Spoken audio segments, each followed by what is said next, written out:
안녕하세요.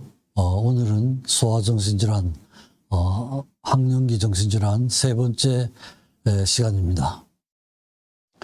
오늘 말씀드릴 질환은 불안장애와 특정 학습장애에 대해서 말씀을 드리겠습니다. 불안장애는 어른들하고는 조금 달리 소아들한테만 특수한 질환들이 좀 있습니다. 그런 질환들에 대해서 말씀드리겠습니다. 첫 번째는 격리불안장애입니다. 말 그대로 분리가 됐을 때, 가까운 사람하고 분리가 됐을 때 불안해지는 그런 아동들입니다. 여기 지금 적어드린 이것은 정상적인 불안입니다.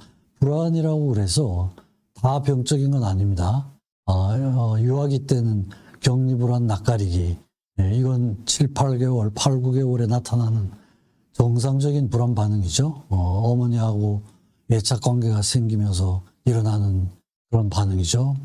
학령 전개에는 동물이나 어둠에 대해서 일시적인 불안 반응을 보일 수가 있습니다. 중기 소화기가 되면 동물이나 자연재해에 대한 불안, 또 죽음에 대한 개념이 생기면서 정청소년기에 죽음에 대한 불안, 그 다음 청소년기가 되면 수행에 대한 것, 즉 시험을 치게 된다든지 이럴 때 일시적인 그런 가벼운 상태의 불안감을 나타내죠. 그래서 이런 발달 과정에서 정상적으로 있을 수 있는 이런 불안 반응도 있습니다. 그런데 이제 정상적인 상태에서 벗어나면 질병이 되는 것이죠. 그래서 격리불안 장애는 이런 특징들이 있습니다.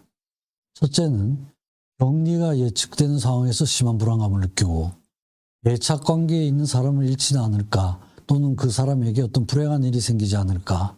세 번째는 자신이 유괴당하지 않을까. 네 번째는 이런 불안 때문에 학교를 가지 않는 그런 증상이 있습니다. 집에 있을 때도 혼자 있으려고 하지 않는다든지, 또 다른 곳에 가서 친구 집에 놀러 가서 잠을 자지 않으려고 한다거나, 집에 있을 때도 혼자서 자기를 거부하는 행동, 그 다음에 꿈을 자주 꾸는데 주로 그 중요한 사람과 헤어지는 내용의 그런 악몽을 자주 꾸고요. 또는 두통, 복통, 오심, 구토 등 신체적인 증상이 동반될 수가 있습니다. 이러한 그 8개의 증상 중에서 3개 이상이 4주 이상 지속이 되는 경우 일단 정상에서 벗어난 걸로 그렇게 평가를 합니다. 역학은 대개 7, 8세경에 가장 흔히 발병이 되고요. 6세 이전에 발병하는 군을 조기 발병군이라고 부릅니다. 여아에서 나오면 좀 자주 나타나고 학령기 아동의 3 내지 4%, 청소년기에도 약 1% 청소년들이 이런 장애가 있는 걸로 그렇게 조사되고 있습니다. 우리나라에서 한 조사로는 2005년도에 제가 시행한 조사가 있는데 초등학생부터 고등학생까지 분리불안 장애에 대한 조사를 했습니다. 3.54% 초등학교 1학년에서 3학년까지, 4학년에서 6학년까지는 1.35, 0.77 이렇게 해서 초등학교에서 고등학교로 올라가면서 점차 유병률은 좀 줄어드는 걸로 그렇게 평가가 됐습니다. 원인은 아동 자신의 성격적인 특성, 미숙한, 지나치게 의존적인 또는 지나치게 부끄러워하는 이런 아동들한테서 자주 나타나고요. 두 번째는 환경적인 요인입니다. 가족들이 죽었다거나 이사, 입학 등 이런 걸 하면 이제 가족들하고 떨어져야 되는 이런 상황이 되죠. 세 번째는 학습적인 요인으로 부모의 공포증, 이런 게 이제 모델이 돼가지고 나타나는 경우도 있고, 또 네 번째는 모자 관계 이상. 오히려 이제 그 아동들이 이렇게 불안해하지만 실제로는 어머니가 아동하고 떨어지는 걸 불안해해가지고 떨어지지 못하도록 하는 이런 상태입니다. 불안정한 애착, 이런 게 이제 원인이 될 수가 있겠습니다. 경과 및 예후를 보면 학교 거부증의 정도가 심할수록 더 예후는 안 좋은 걸로 돼 있고요. 발병 연령은 일찍 발병할수록 예후가 좋지 않습니다. 전체 아동의 약 3분의 1에서 우울장애가 동반이 되기도 하고 반 정도에서는 다른 불안장애가 나타나기도 합니다. 치료는 인지행동 치료가 가장 효과적으로 되어 있고, 정서적인 문제, 불안장애가 있을 때는 놀이치료, 또 어머니하고의 관계 이상이 있는 경우에는 가족치료, 특히 이제 어머니에 대한 치료가 필수적이고요. 필요하면 약물 치료도 하고, 아주 심한 경우에는 입원 치료도 필요한 그런 아동들입니다. 이런 아동이 있을 때 부모들은 어떤 태도를 취해야 할 것인가 하는 문제인데요. 일단은 처음은 부모가 상당히 안정된 그런 태도를 취하시는 게 상당히 중요합니다. 그리고 실제적으로 부모가 불안정한 경우에 아동들이 이런 질환을 나타내는 경우도 상당히 많이 있습니다. 그다음에 두 번째는 과거력에서 갑자기 분리된 그런 병력은 없었는지, 부모들이 갑자기 입원을 한다거나 아이들에게 알리지도 않고 여행을 떠나버린다거나 하는 이런 경우들이죠. 그다음에 또 아이들에게 야단을 치면서 너를 어디 갖다 버리겠다, 이런 식으로 위협을 가한 적은 없는지, 이런 거에 대해서 좀 잘 평가를 해봐야 될 것 같아요. 그다음에 이제 학교를 가지 않겠다는 아동들이 많은데, 가능하면 극심한 경우 외에는 가능하면 학교를 보내는 게 좋습니다. 학교에 가지 않는 기간이 길어질수록 예후는 더 좋지 않은 걸로 되어 있어요. 그리고 아주 힘든 경우에는 일정 기간 어머니가 함께 학교를 가시도록 하고, 근처에 있다가 시간이 끝나면 한 번씩 만나보고 하는 이런 과정을 거쳐서 점차 분리하도록 하고, 또 7번째는 실제로 학교에서 굉장히 위협적인 그런 상황이 없었는지, 이런 거에 대한 평가도 좀 해보시는 게 좋을 것 같아요. 두 번째는 사회 불안 장애입니다. 말 그대로 낯선 상황에서 불안해지는 이런 아동들이죠. 그래서 첫 번째는 타인에 의하여 주시되는 사회적 상황에 대한 심각한 불안, 공포를 느끼는 경우입니다. 낯선 사람하고의 만남이라든지 낯선 곳에서 음식 먹는 거, 남들이 자기를 쳐다보지 않을까, 또 이제 발표를 할 때 사람들 앞에서 아주 극심한 불안을 보이는 무대 공포증, 뭐 이런 것도 여기에 속한다고 할 수가 있겠죠. 두 번째는 자신의 행동이 부정적으로 평가되거나 혹은 불안이 남에게 노출될까봐 하는 두려움입니다. 창피당하지 않을까, 당황하지는 않을까, 또는 자기의 어떤 행동이 주변 사람으로부터 거부되지는 않을까 하는 것에 대한 불안입니다. 세 번째는 사회적 상황에 노출해서 불안이 유발되는 이런 경우에 아이들은 울음을 울 수도 있고, 분노 발작을 일으킬 수도 있고, 말을 하지도 못할 수도 있고요, 몸이 굳어버린다거나 이렇게 나타날 수도 있습니다. 그래서 이런 사회 불안은 어렸을 때는 사실은 낯가리기라는 게 있었죠. 제가 처음 슬라이드에서 보여드린 것처럼 발달하는 과정에서 낯을 가리는 시기가 있는데, 그건 정상적인 반응이죠. 그죠? 근데 그런 낯을 가리는 상황이 나이가 들면서 익숙해지면서 없어져야 되는데, 그 상황이 그대로 지속되는 상황이라고 할 수가 있겠죠. 그래서 낯선 상황에서 아주 과도한 불안 반응을 보이는 그런 경우입니다. 역학은 제가 2005년대 시행한 연구가 있었는데, 초등학교에서 3% 정도, 4학년, 6학년에서는 1.89, 중학생이 2.7, 고등학생이 1.5 정도의 유병률을 나타냈습니다. 치료는 일단 발견하는 즉시 치료를 시작하는 게 좋고요. 뭐 등교고하는 경우들이 많고, 대인관계 장애가 있는 경우들이 참 많죠. 또 놀이치료, 그다음에 사회기술훈련, 인지행동치료, 약물치료 등 할 수 있는 모든 방법을 다 동원해서 치료를 시행하여야 합니다. 그 다음에 세 번째는 범불안장애입니다. 말 그대로 범불안, 모든 상황에 있어서 다 불안한 상황이죠. 아까 말씀드렸던 내용들은 격리될 때 불안한 아이들, 격리불안장애죠. 그 다음에 낯선 상황에서 불안한 아이들, 그게 이제 사회불안장애인데, 이건 범불안장애. 모든 상황에서 다 불안한 반응을 나타내는 아이들입니다. 안절부절하지 못하고 항상 쉽게 피로감을 느낀다거나, 집중력에 장애가 있다거나, 자극 과민성, 조그마한 자극에 대해서도 굉장히 예민한 반응을 보이는 그런 경우죠. 근육의 긴장 상태, 이건 뭐 불안한 아이들이 공통적으로 보이는 그런 증상이라도 할 수가 있죠. 수면 장애, 이런 것들이 나타날 수가 있습니다. 그래서 성인기인 경우는 이 6가지 증상 중에서 3개 이상이 6개월 이상 지속되는 경우인데, 아이들인 경우에는 이 중에 한 가지만이라도 6개월 이상 이렇게 오래 지속이 되면 보험불안장애라는 이런 진단을 내립니다.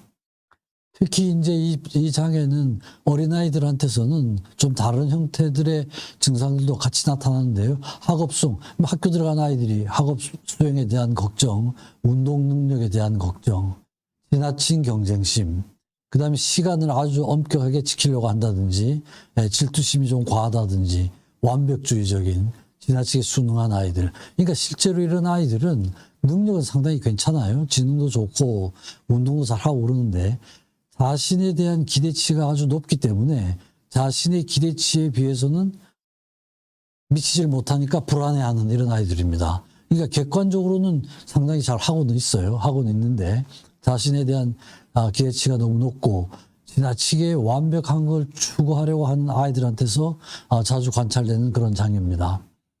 역학조사는 다른 질환에 비해서는 좀 떨어지는데요. 초등학교가 아이들이 0.55, 고학년 아이들이 0.4, 중학생, 고등학생 다 1% 미만의 유병률을 보여줬습니다. 이때 이제 부모님들께서 좀 주의하셔야 할 태도는 자녀에 대해서 지나친 기대를 하지 않는가. 잘 하고 있는데 또 더 잘하기를 기대를 한다. 안 그래도 아이들이 그런 경향이 있는 아이들인데 부모님들이 이런 자세를 나타내면 더 예민해질 수가 있겠죠. 또 가족 내 갈등으로 불안이 유발되지는 않았는지, 그다음에 부모 자신의 불안증, 또 부모 자신이 또 완벽함을 추구하지 하고 있지는 않은가 하는 것에 대해서는 잘 한번 살펴볼 필요가 있을 것 같습니다. 다음은 그 선택적 함구증입니다. 말 그대로 함구증은 말을 하지 않는다는 뜻이죠. 말을 잘 할 수 있는 아동들인데 특정한 상황에서 말을 하지 않는 이런 아이들을 선택적 함구증이라고 얘기를 합니다. 지금 말씀드린 것처럼 특징들은 학교 등 아동이 말을 해야 하는 상황에서 지속적으로 말하지 않는 경우, 그 다음에 그런 걸로 인해서 사회적 기능에 장애가 생기는 경우, 그 다음에 이런 증상들이 최소한 1개월 이상 지속되는 경우, 그리고 다른 사람의 말에 대한 이해는, 다른 사람의 말은 잘 알아들을 수 있는데 스스로 표현하지 않는다, 이런 의미가 되겠죠. 그래서 선택적으로 말을 하지 않는다는 의미에서 선택적 함구증이라는 그런 인단을 붙이고 있습니다. 역학은 제가 한 게 아주 거의 관찰되질 않았었는데요. 중학생에서 일부 조금 관찰이 됐었는데 실제로 이 조사는 꼭 아주 정확한지 잘 모르겠습니다만 외래에서는 저희들이 꽤 자주 볼 수 있는 그런 아동들입니다. 외국에서도 그렇게 유병률이 높진 않습니다. 0.18% 정도 보고되고 있습니다. 원인은 가족의 정신병리, 어머니의 불안감, 우울감, 의존적인 태도 또는 과잉보호 이런 게 원인이 될 수도 있고요. 또 두 번째는 외상설인데 외상성 함구증이라는 말을 쓰기도 합니다. 실제로 입 주변에 어떤 그 상처를 받거나 외상을 받고 나서 그전에는 말을 잘 하던 아동들이 갑자기 말을 하지 않는 아동으로 이렇게 되는 경우가 일부는 있습니다. 그 다음에 세 번째는 이런 사람들은 이제 이게 사회공포증의 한 양상이다. 특별하게 따로 진단을 붙일 필요가 있느냐. 사회공포증의 한 양상으로 보면 되지 않겠냐. 이런 주장을 하는 사람들도 있습니다. 그래서 이런 아동들의 약 90% 이상에서 사회공포증의 진단 기준을 만족시킨다는 그런 주장입니다. 그리고 네 번째는 언어 발달 지연인데요.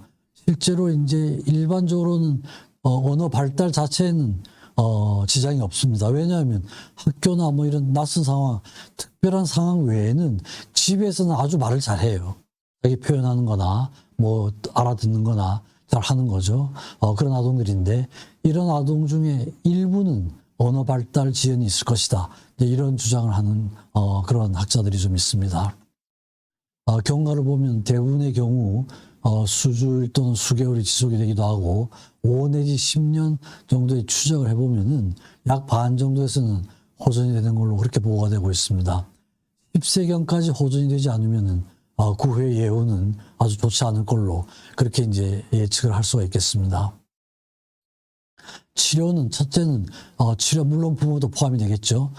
치료자의 긍정적인 태도, 긍정적인 태도라고 하는 건 아동 자신이 언어, 말을 표현할 수 있는 능력에 특별한 장애가 없으니까 너는 말을 할 수 있는 아동이다 하는 걸 이제 심어주는 거죠. 그리고 초기 단계에서는 꼭 말로 표현하지 않더라도 제스처나 이런 걸로 이제 비언어성 대화를 할 때도 받아주는 게 좋을 것 같고요. 또 인지 행동 치료, 또 부모 자녀 관계가 있을 때는 여기에 대한 치료도 같이 겸해야 되고, 또 약물 치료, 또 아주 극심한 경우에는 입원 치료도 시행을 합니다. 그러니까 이제 이런 아동들이 이런 행동이 분명해지는 거는 대개는 이제 부모들하고 가족들하고 떨어졌을 때 유치원을 가거나 또는 학교를 가거나 이런데 학교 가서 말을 하지 않는 경우들이죠. 그래서 대개는 학교 입학하면서 학교 선생님들이 부모님들에게 아이가 와서 학교에 와서 말을 전혀 하지 않는다, 발표를 하지 않는다 이렇게 이제 해서 오는 경우들이 많으니까 초등학교 초기 또 늦어도 한 3, 4학년경에는 병원을 찾게 되는 이런 경우들이 많이 있습니다. 다음은 특정 공포증인데요. 말 그대로 특정한 상황이나 대상에 대해서 공포증을 나타나는 그런 경우죠. 특정 대상 또는 상황에 대한 극심한 불안 공포입니다. 비행기를 타지 못한다거나 고공에 대해서 고소공포증이죠. 특별한 동물에 대해서 공포증, 주사 맞는 걸 아주 무서워하는 아동들, 피를 보고 나서 또 공포를 느끼는 이 특별한 대상에 대해서 이제 공포증을 느끼는 경우고, 그리고 이런 공포 대상이나 상황에 노출이 되면은 즉각적으로 반응이 나타나죠. 노출되면 예외 없이 즉각적으로 공포 반응이 유발되는 이런 경우고, 또 이제 이런 공포 대상이나 상황은 자기도 알기 때문에 자꾸 회피하려는 이런 행동이 있고, 이런 증상들이 최소한 한 6개월 이상은 지속되는 그런 경우에 특정 공포증이라는 진단을 내릴 수가 있겠습니다. 그래서 그 내용에 따라서 몇 가지 형태로 나누는데요. 동물형, 거미, 곤충, 개 이런 게 대상이 되는 경우들이 많습니다. 이런 경우를 동물형이라고 하고, 자연 환경형은 높은 곳, 폭풍, 물 이런 게 대상이 될 수가 있겠죠. 그 다음에 혈액, 주사, 신체 손상형, 혈액이나 주사 이런 건 이제 바늘 이런 걸 무서워하는 경우는 신체 손상형이라고 그러고요. 그 다음에 대상은 아니고 상황에 따라서 예를 비행기를 탄다거나 엘리베이터를 탄다거나 등 그 밀폐된 장소에 대해서 공포증을 느끼는 경우는 이제 상황형이라고 이렇게 이제 얘기하기도 합니다. 역학은 일반 아동의 약 5% 상당히 많죠. 여하가 좀 많이 나타나고 10세경에 가장 흔히 발병이 되는데 상황 공포증은 대상에 비해서는 조금 늦게 나타납니다. 이런 특징이 있습니다. 역학조사는 2005년도에 제가 조사를 한 게 있는데 실제로 예상보다는 굉장히 높게 많이 나왔어요. 초등학교 1학년, 3학년이 거의 20%, 4, 6학년이 14%, 중학생, 고등학생이 되면서 조금씩 줄어들긴 했지만 외국에 비해서는 상당히 높은 걸로 나와서 왜 이런가 하는 것에 대해서는 이제 조사를 좀 해볼 필요는 있을 것 같습니다.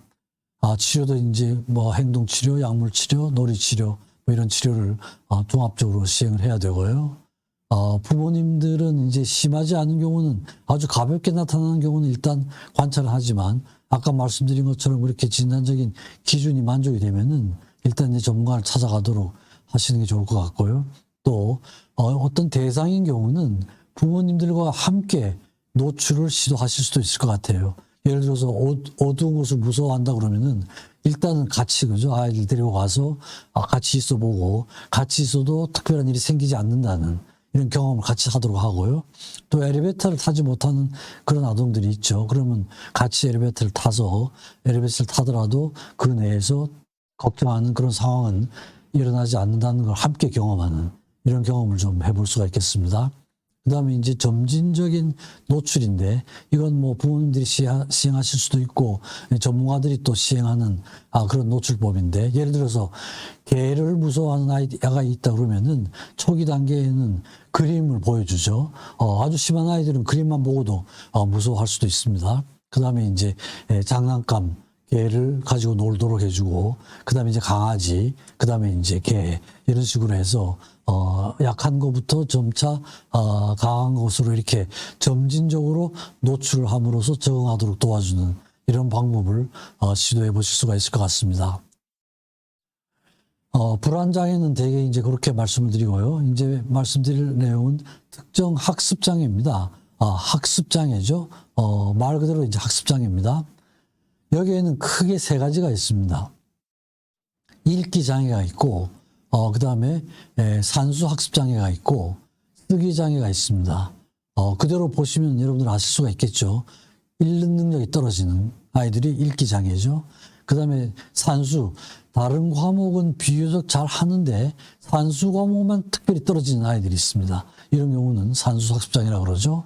그 다음에 쓰기장애는 읽기, 산수 이런 다른 과목들 다 잘 하는데 쓰라 그러면은 맞춤법이 잘 안 된다거나 자기 생각을 글로 쓰는데 상당히 지장이 있다거나 이런 아이들이 쓰기장애입니다. 그래서 이런 경우는 이게 이제 한 가지만 나타날 수도 있고 여러 가지가 같이 나타날 수도 있습니다. 그래서 정확한 진단은 이제 표준화된 그런 그 학습 능력에 대한 평가가 있습니다. 평가 기준이.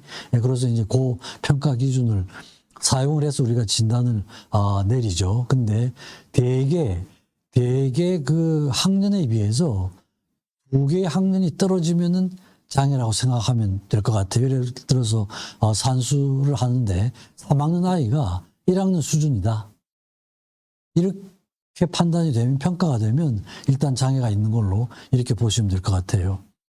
제가 이제 DSM-4와 DSM-5를 같이 이렇게 적어드렸는데 DSM-5는 학습장애 내에 읽기장애, 산수학습장애, 쓰기장애 이걸 한꺼번에 다 포함을 시켜버렸어요. 그래서 이게 이제 너무 단순화 시켜가지고 제가 요거는 DSM-5는 이렇게 돼 있다는 것만 말씀을 드리고 내용적으로는 각각의 장애에 대해서 따로 말씀을 드리도록 하겠습니다. 읽기장애는 과거에는 독서장애 또는 귀로 읽기, 독서불능증, 발달석 단어 맹점 이런 식으로 여러 가지 이름으로 불렸던 겁니다. 근데 지금은 이제 공식적으로 읽기장애, 리딩 디스오더 이렇게 돼 있고요. 역학은 2 내지 8%, 남아가 여아에 비해서 한 3, 4배 많은 걸로 그렇게 보고되고 있습니다. 원인은 유전적인 요인을 얘기하기도 하고요. 또 실제로 대뇌 방구의 기능을 평가를 하면 좀 장애가 있는 그런 경우가 있습니다.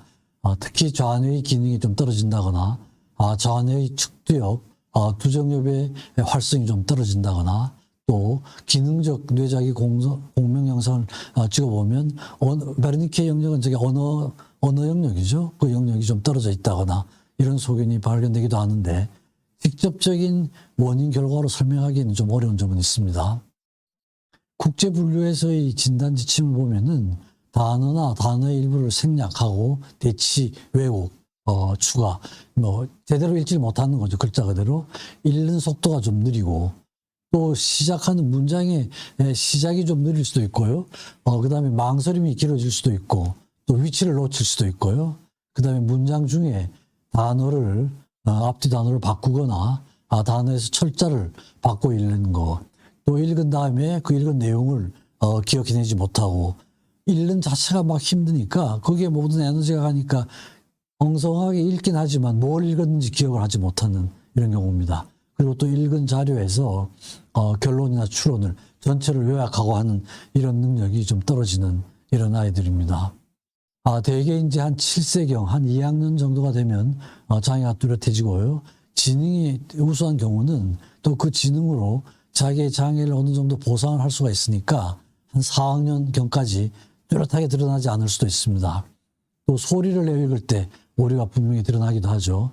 그리고 또 문장이 길어지면 어려움이 더 심해지기도 하고요.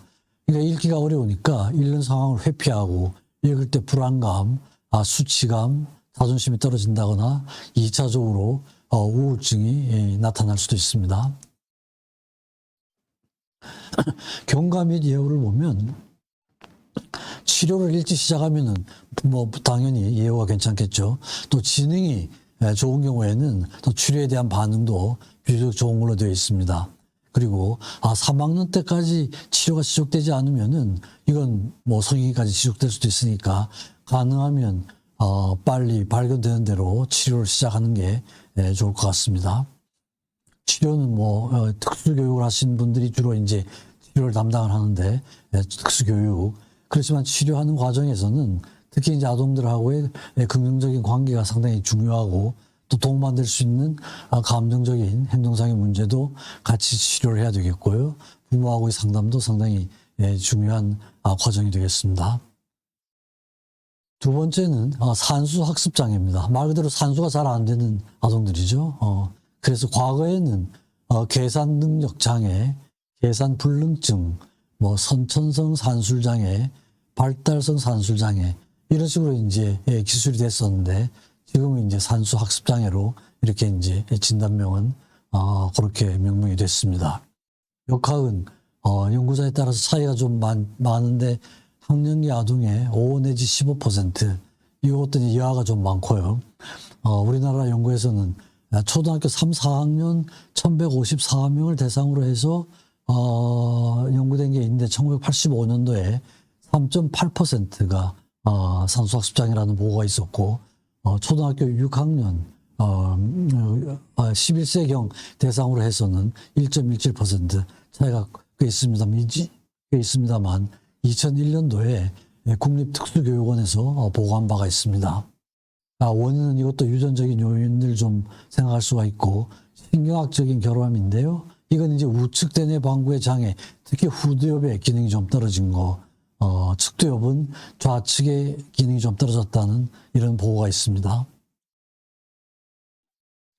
국제분류의 진단 지침으로는 특별한 산술 과정의 기본이 되는 개념을 잘 이해하지 못한다거나 수학적 용어나 기호에 대한 이해가 결핍이 되어 있다거나 숫자의 상징을 잘 인지하지 못한다거나 산술 문제의 풀이와 관련되는 숫자의 이해, 간단한 셈도 참 어려운 경우들이 많죠. 또 간단하게는 그 학년에 맞지 않게 구구단을 만족스럽게 배우지 못하는 경우, 이런 경우들입니다. 그래서 이런 거 산수를 하는 능력이 다른 과목하고 비교해서 특별히 뚝 떨어지는 경우, 그다음에 자기의 학년에서 2년 이상 떨어지는 경우, 이런 경우는 일단 그 산수 학습장애라고 이렇게 생각을 하실 수가 있을 것 같아요. 임상적인 양상은 대개 2, 3학년이 되면은 장애가 확인이 되는데 산술 능력 이외의 분야에서는 정상적인 기능 유지를 합니다. 쓰기라든지 뭐 읽기라든지 이런 건 이제 정상적인 상태가 유지가 되는데 산술 능력만 떨어지는 이런 경우죠. 또 학년이 올라갈수록 문제가 뚜렷이 드러나기도 합니다. 경감이 외우를 보면 대개 이제 학교 입학 후 학년이 올라가면 뚜렷해지겠죠. 또 그리고 적절하게 치료를 받지 않거나 치료가 안 되는 경우에는 학업이 어려워지고 자존심도 떨어지고 우울증, 또 무단결석 행동장애 이런 것도 이제 동반될 수가 있겠습니다. 치료는 역시 이제 특수교육을 하신 분들, 학습장애에 대한 특수교육을 하신 분들이 많이 계십니다. 컴퓨터 프로그램이나 또는 사회성 증진 프로그램 여러 가지 방법을 같이 시행하시는 게 좋을 것 같아요. 그다음에 마지막으로는 이 쓰기 장애입니다. 말 그대로 쓰는 게 어렵죠. 철자의 오류, 문법 또는 구두점의 적절한 사용이 어렵고 ICD-10에서는 특수 철자 장애 이런 말을 쓰기도 합니다. 역학에서는 학령기 아동의 3 내지 10% 남아가 많이 나타납니다. 원인은 이것도 유전적인 요인이 일부 유추가 되고요. 정보 처리 부위의 기능이 떨어지는 이런 보고들이 있습니다. 임상 양상으로는 저학년부터 철자, 기본적으로 맞춤법이 잘 안 되는 경우죠. 그리고 자신의 생각을 글로 표현하는 데 있어서 문법적인 오류가 있을 수도 있고요. 구두점 사용의 오류. 그 다음에 이제 학년이 올라가면 이러한 문제는 점차 더 심각해지죠. 그리고 단어가 추상적이 되면 어려움은 더 심해지기도 하고요. 쓰기 숙제의 어려움. 그 다음에 여러 가지 2차적으로 좌절되거나 만성적인 우울감 이렇게 나타날 수도 있습니다. 그래서 이런 아동들은 자기의 생각을 말로 표현하라 그러면은 잘해요. 근데 쓰라 그러면 쓰기가 되지 않습니다. 그래서 전혀 말로 표현하는 것과 쓰면서 자기 생각을 표현하는 능력이 상당히 차이가 있을 수가 있어요. 경감이 예우를 보면 대개 1학년 말쯤 되면 문제가 분명해지는데요. 심하지 않은 경우에는 5학년까지도 발견되지 않을 수도 있습니다. 그다음에 치료가 시작된 연령이나 학년, 이게 이제 가능하면 빠를수록 좋고요. 치료 기간이나 지속성, 이게 이제 일정한 기간 오래 지속이 돼야 되고, 또 동반된 정서적인 문제나 행동상의 문제가 있는 경우에는 더 예후가 좀 안 좋을 수가 있겠습니다.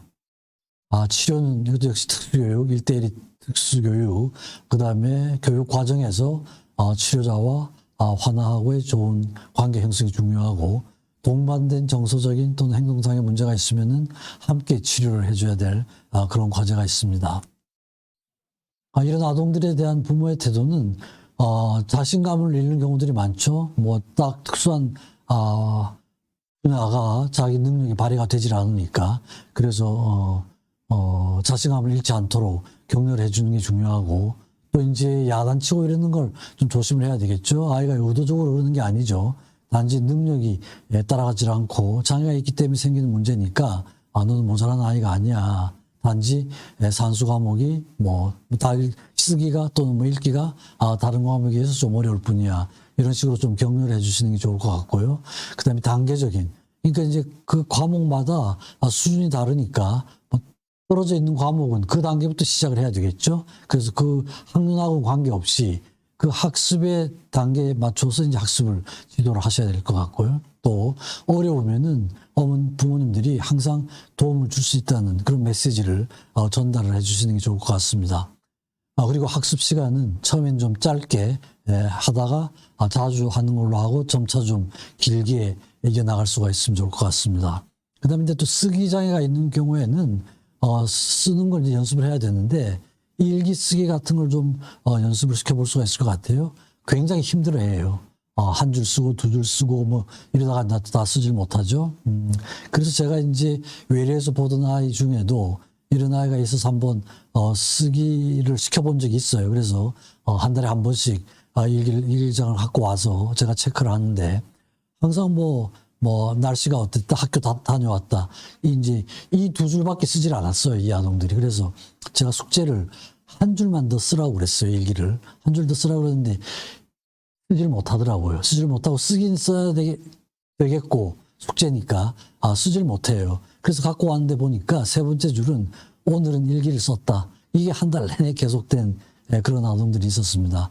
제가 뭘 말씀드리느냐 하면은, 이렇게 아이들이 자기 생각을 말로 하는 것보다는 글로 표현하는 게 이제 상당히 힘드니까 단계적으로 쓰기 연습을 시키는 게 상당히 중요할 것 같습니다.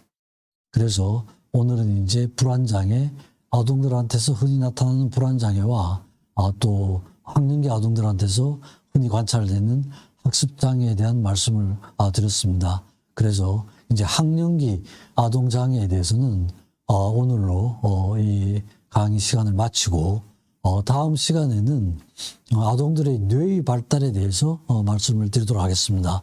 그래서 아동들을 이렇게 키워나가시는 데 있어서 뇌가 상당히 중요하잖아요. 그래서 뇌는 어떻게 보면 일반적인 상황에서도 발달이 잘 되도록 되어 있는데, 부모님들이 어떻게 하시면은 아동들의 뇌를 조금 더 효과적으로 발달을 시켜주실 수가 있을까 하는 그 부모의 역할에 대한 내용, 그런 내용으로 여러분들께 말씀을 드리도록 하겠습니다. 경청해 주셔서 고맙습니다.